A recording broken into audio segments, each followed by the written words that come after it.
detectives, what they did is they seized more than $100,000 from a woman's suitcase at the Dallas Love Field Airport. However, Dallas police, they didn't charge the woman, still haven't charged her, but they took her cash. So here's the background on this. The detectives say that they smelled a drug odor before they searched the woman's luggage without her permission, but did not arrest her and haven't charged her with a crime. A police canine alerted the two detectives with the Dallas Police Department to a black check suitcase secured by a lock. The dog, named Valentine, is trained to pick up the scent of cocaine, heroin, marijuana, and methamphetamines. That's according to the report. What the detectives found was a shipping bag that was wrapped in blankets containing $100, $50, $20, $10, $5, and $1 bills inside the suitcase. Now, there were no clothes or other items in the luggage at all whatsoever. What does this say to you, other than the fact that, hey, maybe you shouldn't be going through my luggage, but that's fine, I guess, if you do. Jackson? Well, I think that, civil asset forfeiture is one of the things that obviously legally gives law enforcement the right to have authoritative power. And actually, I was reading that 80% of people who have their assets seized don't get charged with crimes. And since the year 2000, $68 billion in assets have been seized from people. So you got to think about, people who may be barbers, who may be, dancers of various kinds, or just have cash-based businesses. These are the people who civil asset forfeiture targets the most. And obviously, of course, minority groups is who this impacts the most because, more so than not, when you're in a higher elevated status, you're not really dealing with cash as much.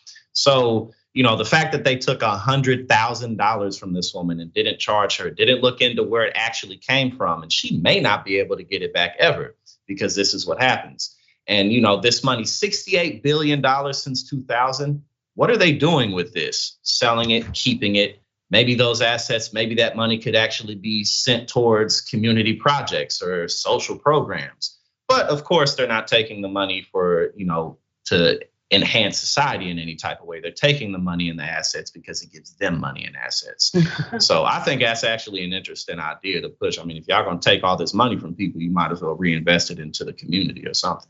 No, yeah, you definitely think that's the case. But, you're right, as you bring up with civil asset forfeiture, having these laws where the police can seize, they can keep your property, end up selling it or whatnot, as long as they think it's involved in a crime.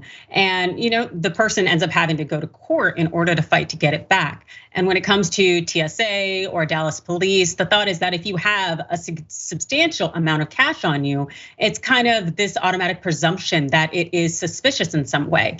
And thus they ultimately end up maybe having probable cause and thinking that it's connected to a drug deal or some kind of crime in some way, and thus they are empowered to seize it. In this situation here, it appears that the woman explained, hey, I've got all these dollars because I am a dancer. That's right. She claims that she's a dancer. She also happens to work in real estate, and she obtained the cash through the sale of a house. Now, according to the Atlanta Black Star, the Dallas PD celebrated the seizure on social media. A post to the department's Facebook page showed Valentine posing behind the cash. We need to get him some treats. Canine Officer Valentine does it again. On 12/2/21, the Love Field Interdiction Squad seized over $100,000 with the help of Valentine. Good job, Valentine, the caption read. Look at the picture of Valentine, as you can imagine. Valentine's a good boy. Valentine always been a good boy, but he's just being directed by some shady people, as far as I'm concerned, taking people's money without having good reason. All right, he's just making his handlers happy. That's all he's doing. Yeah. And again, that when I read that 80% of people who have had assets taken did not get charged with that's significant. That's arbitrary.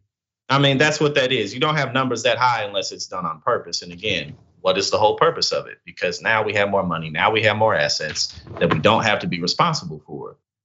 So it's arbitrary power that really doesn't benefit the community in any way whatsoever. I really can't think of any benefits of this other than, and two, oh, this is drugs, so just take it. There's no real protocol into proving that it's drug money. You can just say that it is. So, and also you end up putting people in a situation where it's like some people cannot necessarily use banks, or maybe they don't feel comfortable using banks. And so some people like to operate in cash, but it essentially ends up punishing those people. And as you mentioned, that report, that study that was found that up to 80% of the people whose assets are seized aren't ever charged, and it predominantly hits Black and brown people. It just tells you that something shady is going on, and it's definitely ingrained in the system.